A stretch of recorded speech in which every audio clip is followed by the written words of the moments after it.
Bonjour, monsieur Lydie. Bonjour. Nous pouvons dire nous sommes le premier jour du futur centenaire. Dans le premier centenaire, vous avez plus parlé de la première religieuse de la famille Marie-Martine Bourtombour, qui est Martine Mutombo. Qu'est-ce qu'on peut retenir de ces livres? Ce qu'on peut retenir de ces livres est la sœur Marie-Martine Bourtombour, du nom de notre fondatrice, Marie-Martine Bourtombour. Elle a hérité son nom, elle a voulu s'appeler Marie-Martine parce qu'elle avait beaucoup d'estime pour notre fondatrice. C'était une icône pour elle. La sœur Marie-Martine Bourtombour, pour moi, c'est une sœur, une véritable sœur de la charité des Namur au Congo. Ce qu'elle a vécu durant toute sa vie, son apostolat, sa prière et sa vie mêlée, que j'ai insisté dans les livres, nous a aidés, nous a édifiés. On a vu un témoignage de notre fondatrice par le vécu de cette dame. Elle est née à Ito, comme vous allez le voir dans les livres. C'était une femme qui vivait, une jeune fille à Ito, qui vivait dans une famille païenne. Ses parents étaient païens, son entourage aussi. Le père jésuite qui partait pour recruter les catéchumènes ont fait effort pour rencontrer la sœur. La sœur a demandé d'être baptisée. Quand elle est arrivée à Bandundu, à Saint-Hippolyte à l'époque, quand elle est arrivée à Bandundu, elle a rencontré nos deux sœurs. La sœur Hébertine, qui l'a approchée, et quand elle a vu cette sœur-là, c'était pour elle quelque chose d'extraordinaire de voir une femme habillée en robe, comme ça, en voile. Elle pose la question, c'est qui? Elles sont des religieuses. Elle dit, ça y est, je dois devenir religieuse. Et vous lirez dans les livres qu'elle a été baptisée, les sœurs l'ont aidée, elle est passée par la congrégation diocésaine à l'époque, et puis finalement, elle est devenue celle de la charité des Namur, comme son souhait, comme elle désirait. C'était une sœur qui a vécu la vie mêlée. La vie mêlée, vous verrez dans les livres, c'est puiser dans la parole de Dieu, dans la prière, la force que nous allons apporter dans l'apostolat. Et prendre le fruit de notre apostolat et l'amener à la prière. C'est ça que nous, sœurs de la charité de Namur, nous appelons la vie mêlée. Elle a vécu cette vie partout où elle est passée, à Mokamo, à Bonga. Moi, toute jeune, je l'ai rencontrée. Ce qui m'a touchée, c'est qu'elle a vécu ce qui se trouve sur notre croix. J'arrive à Bonga pour la première fois avec mon papa. Elle nous invite pour aller au réfectoire. Pour nous, c'était extraordinaire. Nous invitait chez les sœurs pour manger pour la première fois. Alors j'ai dit, mon père dit non, nous n'allons pas partir. Nous avons quelque part où aller manger ou dormir. Et la sœur nous dit, je ne peux pas vivre sans témoigner, sans vivre ce que je porte sur ma croix. Alors moi, je m'approche, je regarde sa croix. Ce que vous avez fait à l'un de ces petits, c'est à moi que vous l'avez fait. J'avais faim, vous m'avez donné à manger. J'étais étranger, c'est Matthieu 25, le jugement dernier. Alors, vous êtes des étrangers et moi, je vous accueille. Ça a été pour moi quelque chose d'extraordinaire. Je me dis, c'est pas possible pour une sœur de vivre vraiment l'évangile à la lettre comme ça. Et elle a vécu l'évangile à la lettre. Pour moi, la sœur Marie-Martine reste pour moi et pour les sœurs de la charité des Namur en général, en particulier les sœurs de la charité des Namur au Congo, un témoignage de vie de notre charisme des sœurs de la charité des Namur. Elle a été une sœur selon le cœur de Dieu. Une sœur qui a incarné, qui a imprégné l'esprit de Mère Bourtombour dans son apostolat, dans les milieux où elle a vécu.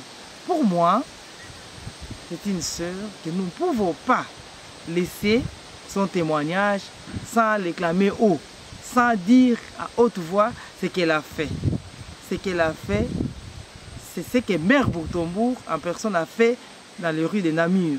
Elle l'a fait dans les rues de la République démocratique du Congo, notamment à Bonga, Massamuna et à Mokamo. Merci. Alors, ma soeur, en vous entendez parler, elle était la première religieuse. Est-ce que vous aviez parlé de son intégration facile avec les missionnaires blanches européennes? Oui, oui. Quand elle a... En fait, moi, je l'ai interviewée quand elle avait accompli ses 50 ans de vie religieuse. À l'époque, en 2001, je me suis amusée de l'écouter. Je lui ai demandé quel est son secret pour arriver à 50 ans de vie religieuse. Qu'est-ce qu'elle a vécu? Et c'est du coup, elle m'a raconté toute sa vie depuis qu'elle est entrée. Elle a commencé la catéchèse, c'est ce qu'elle est devenue. Elle a accompli 50 ans de vie religieuse. Alors, les grands témoignages que je peux retenir d'elle, elle m'a dit ceci.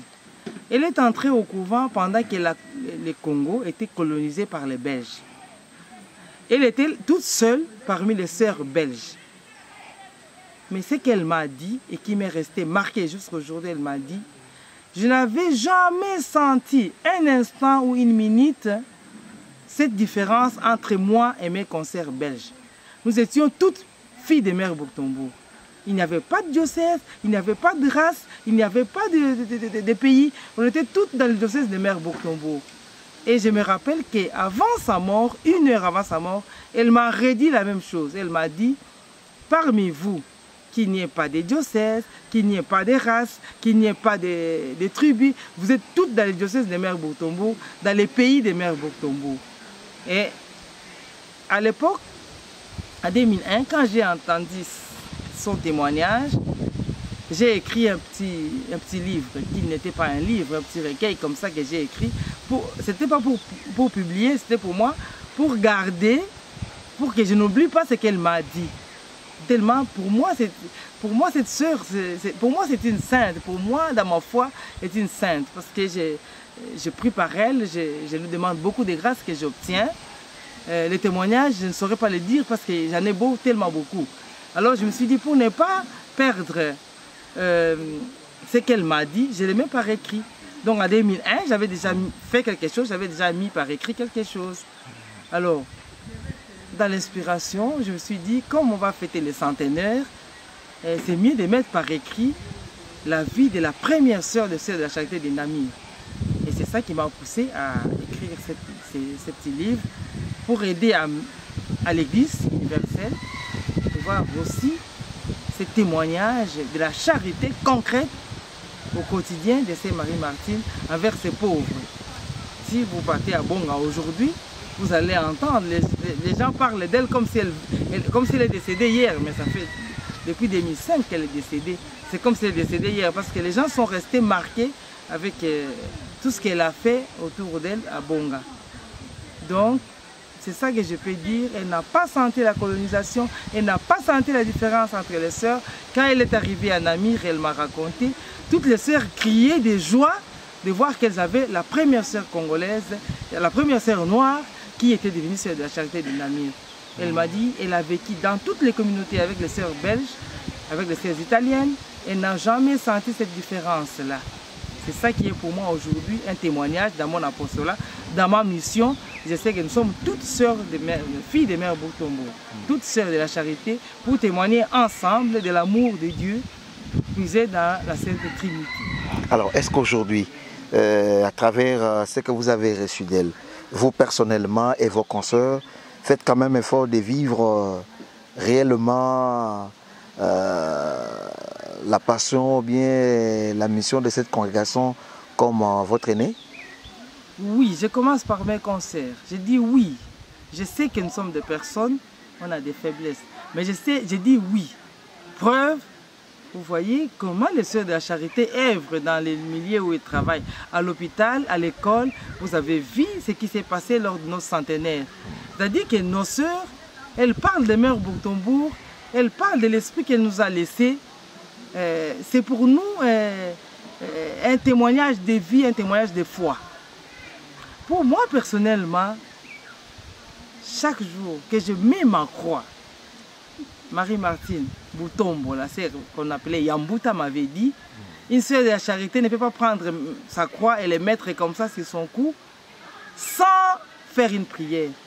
Depuis les jours qu'elle me l'a dit, j'étais novice, je me rappelle bien, novice de 3e, jusqu'à aujourd'hui, depuis que j'ai reçu en 1996 la croix des Sœurs de la Charité de Namur, tous les jours quand je les mets, j'ai dit, tout ce que vous avez fait à l'un de ces petits, c'est à moi que vous l'avez fait.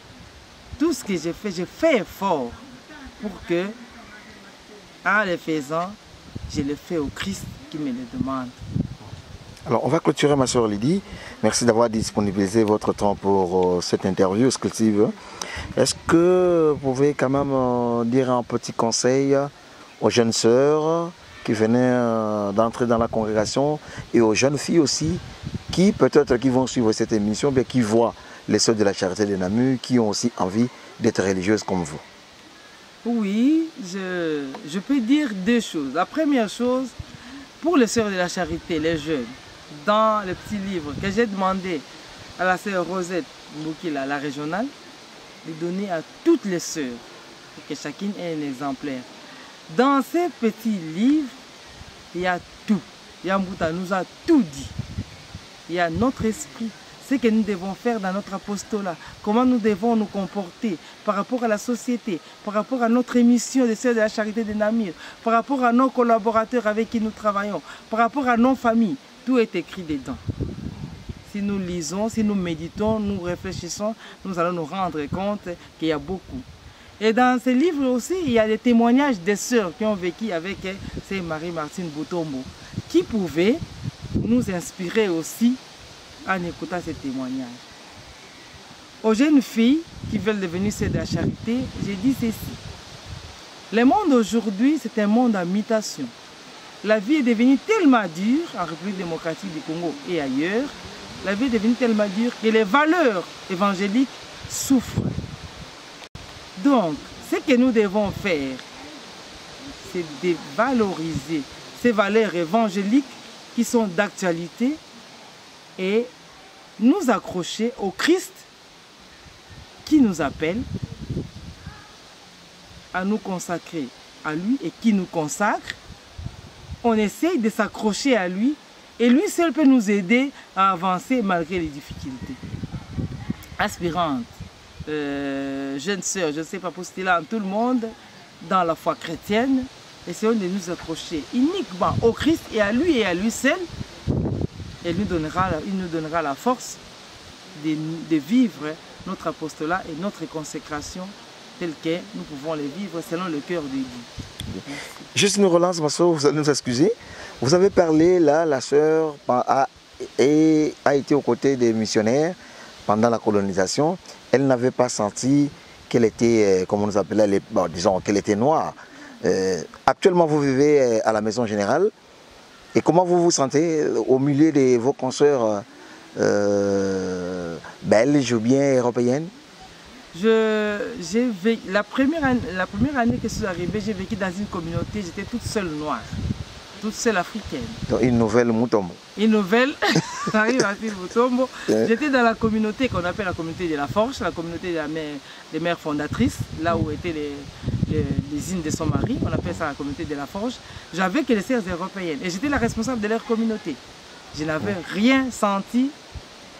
J'étais comme une supérieure ici au Congo. J'étais comme en Belgique, la même chose. Je n'ai rien senti. Elles m'ont accueilli, elles m'ont accepté, elles ont obéi à ce que j'ai dit et nous avons ensemble cheminé. Et quelques années après, je suis allée comme responsable à la communauté de la Maison Mère. C'était la même chose.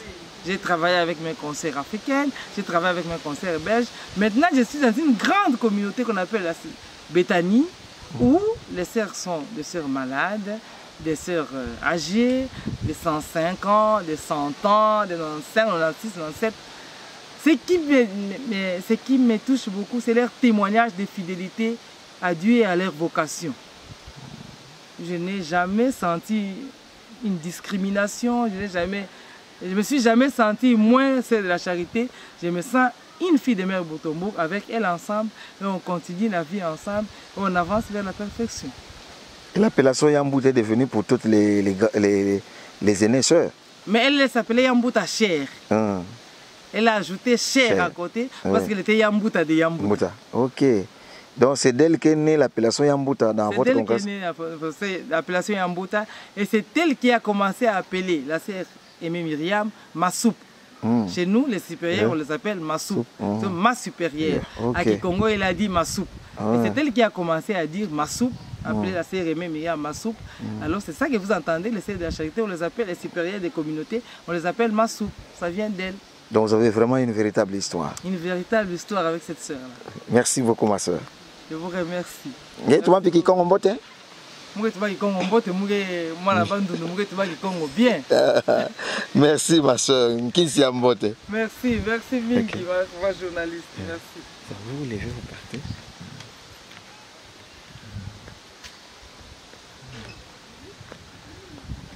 Oh, regardez. J'ai parlé du livre, j'ai montré la photo. Vous n'avez pas encore eu ça? Ça, si ça se touche à ses supérieurs, parce qu'on va quitter à tout le monde. Non, les gens de première retraite que nous ont amenés.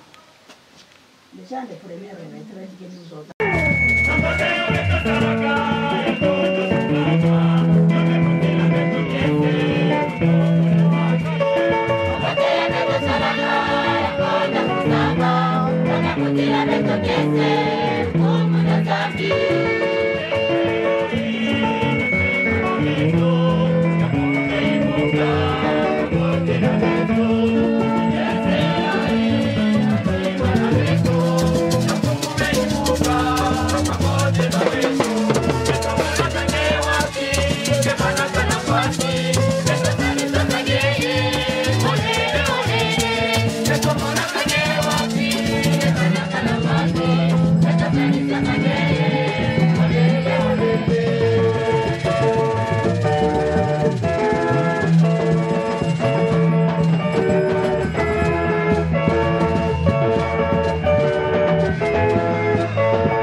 Quelle